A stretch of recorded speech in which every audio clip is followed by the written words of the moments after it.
Well, good morning, everybody. We may be short of elected politicians in this country, but I'm delighted to say that we have here at the London Defence Conference someone who's won 2 elections.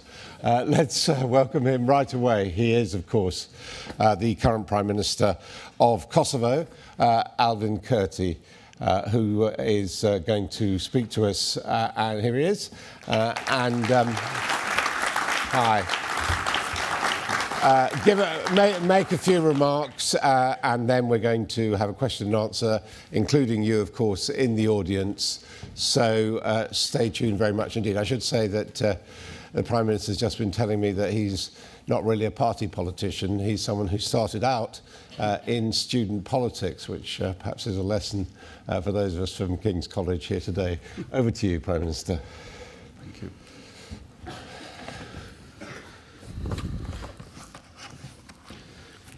Ladies and gentlemen, in less than a month, we will mark the 25th anniversary of Kosovo's liberation. After 78 days of coordinated NATO bombing that stopped genocide.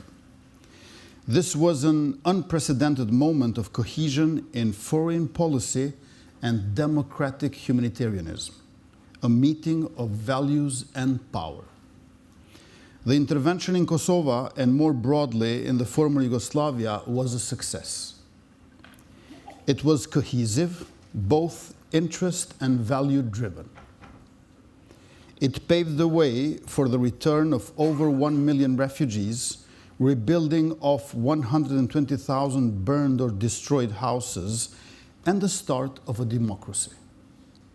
It brought together minds who knew that the end of diplomatic avenues does not mean exhaustion of means to stop the genocide.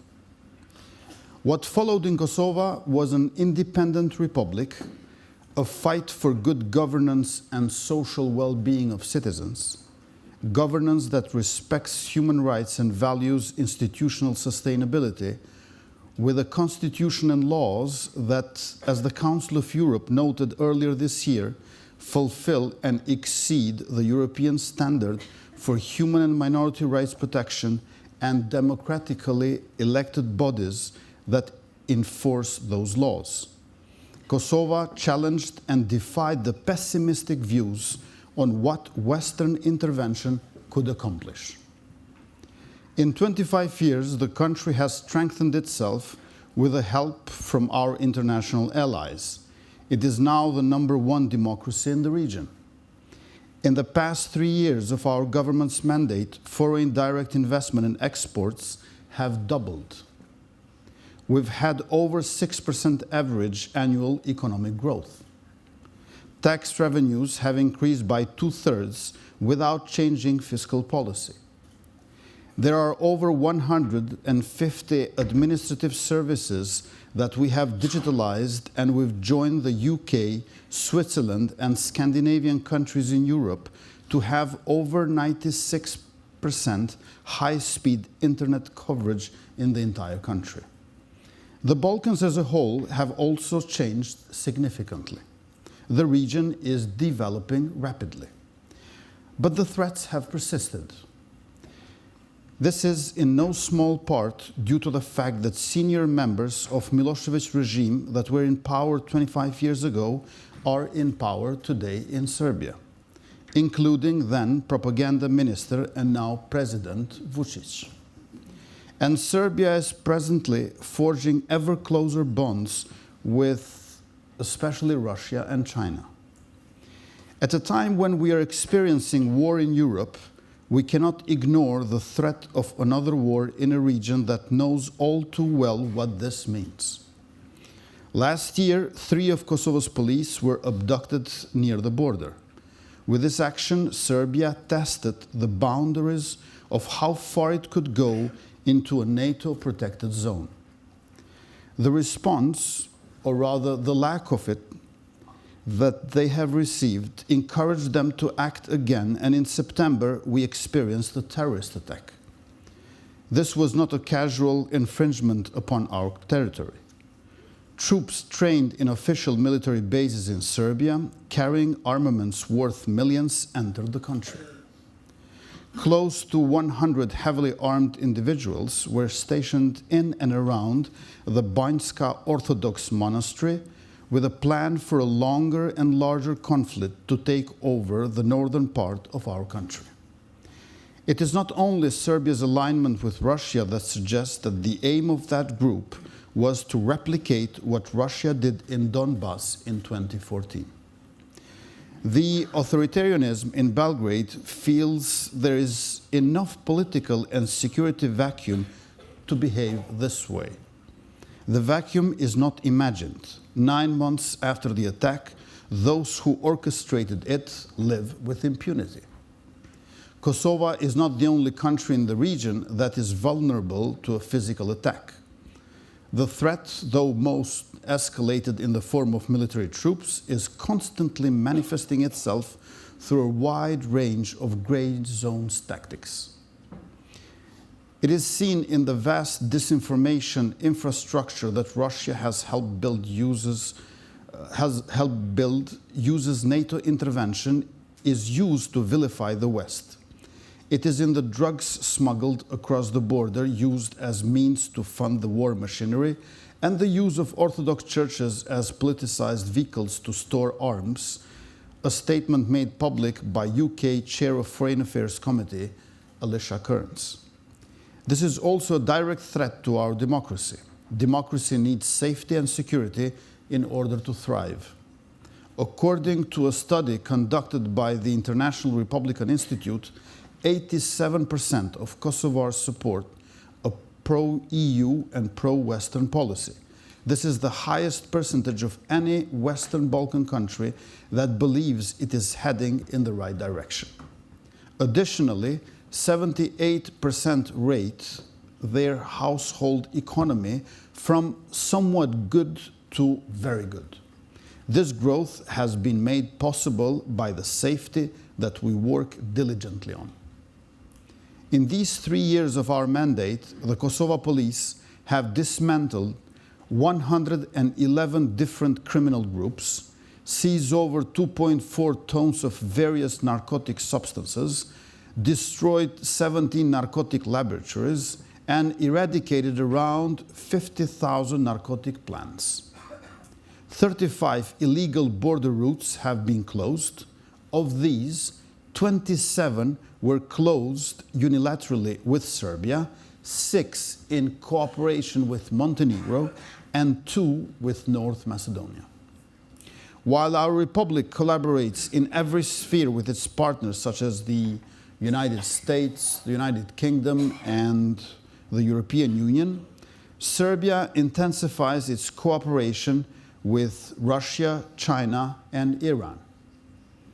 Its alignment with Russia, its destructive approach towards republic, and its rapid and enormous armament are indicators that it aims for escalation with the intention of realizing its territorial ambitions. 3 out of 4 of Serbia's combined army brigades, including 48 forward operating bases around the border of Kosovo, not including other specialized units, are stationed in the southern territory near the border with Republic of Kosovo. The threat is not merely a theoretical one. The risk of a new war is real. The cohesion and outspokenness we saw 25 years ago must be renewed today. There is no doubt about who is to blame. The Banjska attack happened because of state capture in Belgrade and the aggressive and expansionist ambitions of those at the top. We, the countries that uphold democratic values, need to close the political and practical vacuum that makes authoritarian figures believe that an attack on another European country is viable, or that an attack is viable, period. I sometimes joke that today, the only time I see Western powers with this level of cohesion is when it comes to press briefings, and short ones at that. but the levity belies the urgency of a joint and a strong front, resounding answer to a detrimental threat. Thank you.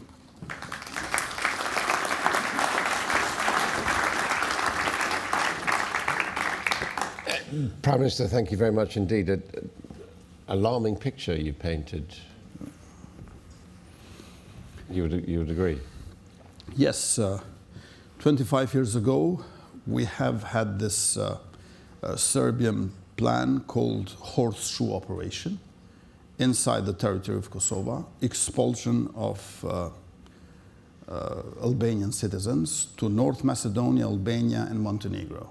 Now the horseshoe is just outside our borders in the form of these 48 forward operating bases. In each one of them, there are 50 to 150 soldiers and other military personnel. And in defense terms, what are you able to do to defend yourselves? What we have been doing is we have significantly increased annual state budget for our army, and we have reached the 2% quota of our GDP. On the other hand, we are also investing in our police, because a lot of aggressive operations are not really for the military to combat with. It's more our special units of our police. And you drew parallels with the occupation of Donbass, which of course from 2014 was effectively a state of military hostilities. Was that how you describe your border areas? Well, I think that in recent history and at present, Moscow and Belgrade have been imitating each other. For example, what nowadays Kremlin is doing in Ukraine, in my view, is an attempt to do the scenario of Bosnia, where they divide a country and they ask from you to recognize it and to render the entire country dysfunctional. This is how Putin is imitating Milosevic. On the other hand, I see how Vučić is imitating Putin. On 24th of September last year, we have had almost 100 paramilitary troops, these little green men, who entered in an incursion in our country and ambushed and killed our police sergeant, Afrin Bunyaku. So there is a plethora of economic, trade, cultural, historical links between Serbia and Russian Federation, which becomes operational, especially in terms of its aggressiveness. And to what extent do you think there is Russian operational involvement?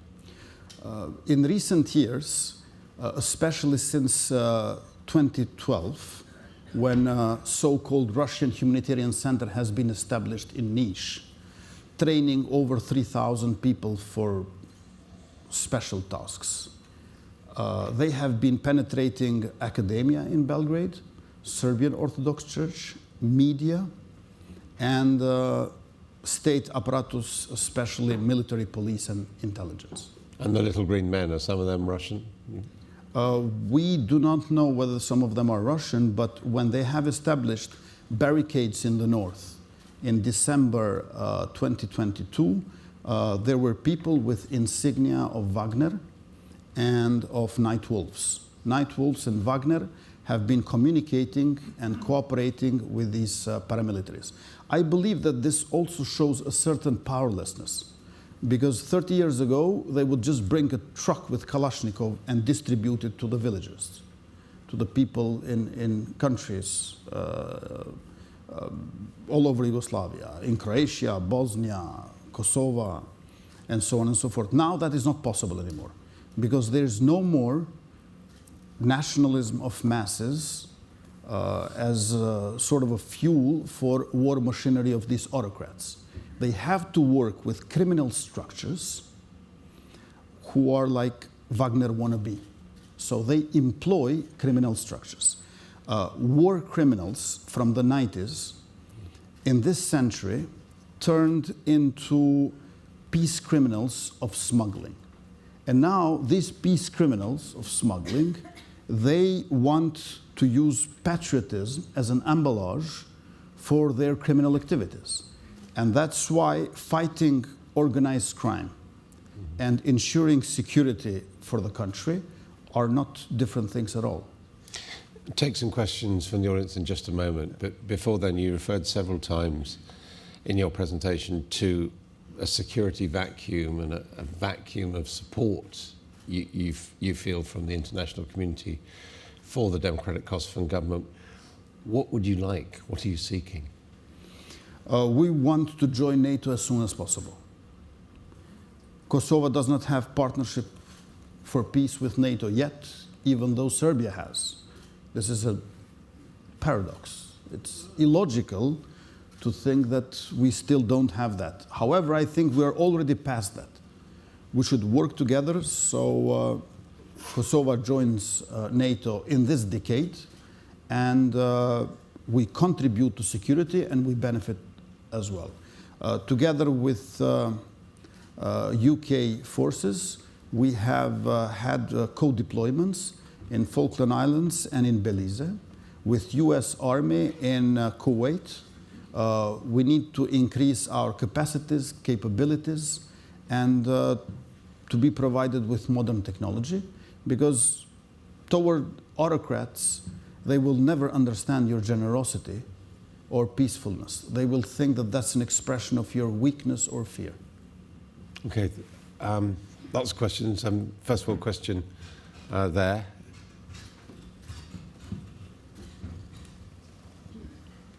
Thank you very much. Prime Minister, my name is Lucas. I'm with the Center for Security Studies at ETH Zurich, and I'm also a veteran with KFOR. I know that in the past you've been a critical observer of the international troop presence in your country.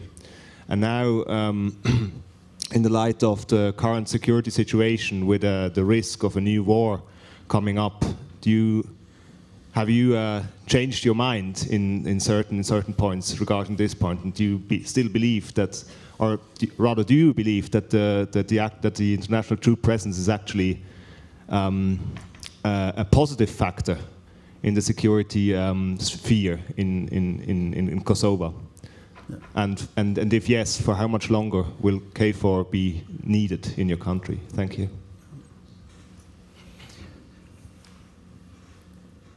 I was critical towards UN mission in Kosovo in the name of the UN values. I was not against UN. I was against non-democratic rule of UN administration in my country. Likewise, I was critical towards EU rule of law mission with executive powers not limited in time or scope, but not against EU. I want to join EU. Likewise now, we want to join NATO. But if something has made me rethink the security architecture is the month of September 2021, before Russian aggression in Ukraine. When Russian ambassador in Belgrade, Alexander Bochan-Harchenko, came to the vicinity of the border of Kosovo with MiG-29 in the air, inspecting the amassing of Serbian troops around the border. Then I saw that this is a different ballgame. So you don't have to confront only Serbia, you have Russia at your border. And this is why we will invest in our army and police, but it will never be enough. We need NATO. And the specific point of foreign troops on your territory, what's your attitude to that? Well, with all the foreign troops that we had in our territory, we never had any incident with British, German, French, American soldiers, zero incidents whatsoever all over the country. However, in the past, that was somehow at the expense of us having a proper army. But also, I think NATO is changing, not only me. NATO also wants to have a strong Kosovar army, but I think we should do it faster than they are considering. Thank you so much. Tea Tutberidze, I'm doing my PhD at King's College. I have questions. Can small countries develop democratically and achieve consolidated democracy if they experience external threats and interference from undemocratic, authoritarian, or totalitarian regime? Can they consolidate democracy if they don't have state national security guarantees from alliance of other democratic states such as NATO, or at least implicit guarantees from the US, as for example Taiwan has? Thank you so much. In 21st century, I believe we need NATO not less than in 20th century. Transatlantic cooperation is indispensable. US needs EU, EU needs US. And to this end, membership in the organization is very important, as the case of Sweden and Finland showed recently. However, if there are cases when a certain country cannot join NATO, there must be other arrangements. And here, G7 can help, and further than G7, other friendly nations, well-established democracies around the world. What we should do in this decade is enlarge and accelerate solidarity, because autocrats seem more faster than democrats. And we need to accelerate our solidarity. We need to be able to build bridges of solidarity very fast. Otherwise, you might end up losing years and decades in the future.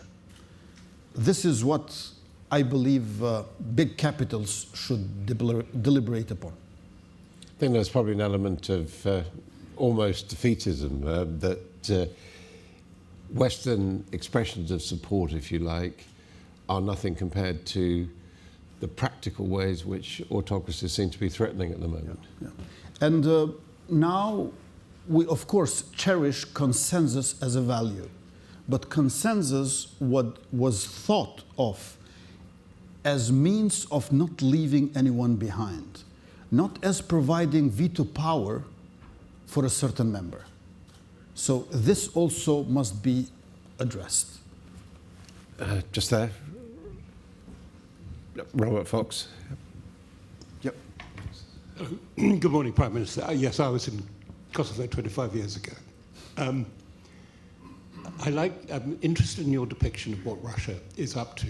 How much of it is a campaign of opportunistic disruption, and therefore should we also be looking at what seems to be going on in the Serbian entity in Bosnia, which looks really, really troubling?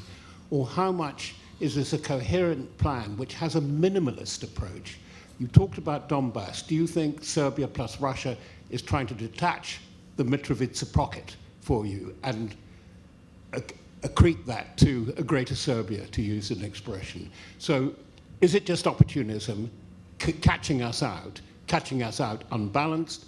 And is there a coherent plan for the Mitrovica pocket? Thank you. Definitely there is opportunism. They want to exploit every vulnerability. And they deal so much with the exteriority in order not to deal with interiority. And to be honest, they don't have to, because they are not a democracy. When you're a democratic country, you have to deal a lot with society, with your own people. When you're an autocrat, you suppress your own people and you deal only outside with. And this is a great comparative advantage, unfortunately. The Balkans, in this respect, is a bit of a miniature of a situation in Northeast. Russia Federation in the Balkans is Serbia. Belarus is Republika Srpska. And they would like to explore opportunities who's going to be Ukraine. Montenegro is not completely safe, neither Kosovo. However, I believe that people on the ground are our greatest power. In Kosovo, for example, there is no doubt regarding values and orientation. We have experienced freedom and democracy. We will never allow it to be lost.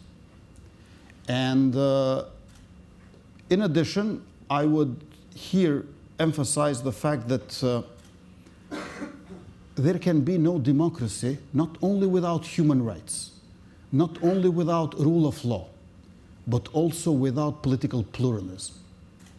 What we need to strengthen is the political pluralism in all democratic countries. If you see authoritarians, what they do is they don't win elections, they destroy opposition. And here the West did, I believe, better in 20th century than in 21st century.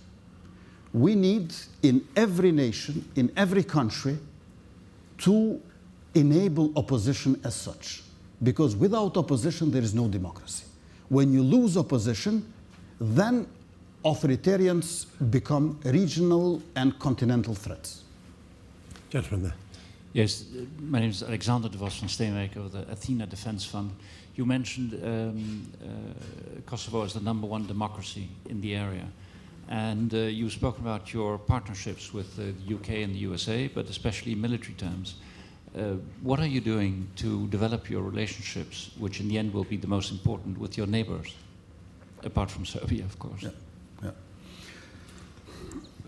We are champions in Western Balkans regarding rule of law, fighting corruption, democracy, freedom of the press, according to Freedom House, Transparency International Corruption Perception Index, Reporters Without Borders, VDEM Electoral Democracy and Liberal Democracy, VDEM Institute, and so on and so forth. So these prestigious international organizations have acknowledged the success that we have had in recent years. We have excellent relations with North Macedonia, Albania, and Montenegro. 3 out of 4 our neighbors do recognize us. 22 out of 27 EU members and 28 out of 32 NATO members do recognize us. We are strengthening commerce, building of infrastructure, and also we are strengthening economic investments in each other's countries with all these friendly countries, because now it's not only nearshoring, it's also friendly shoring. I know that there cannot be only values. Interests will always be there. But decoupling of values and interests is not a smart thing to do for any one of us. Gentleman there. Good morning, Prime Minister. I'm Andrew Harrison from the British Army. A question, you've described the economic improvements that your country has seen, much of it under your leadership. You've also described, in my words, the existential threat that exists from Serbia. But you're talking about 2% GDP on defence as being the solution.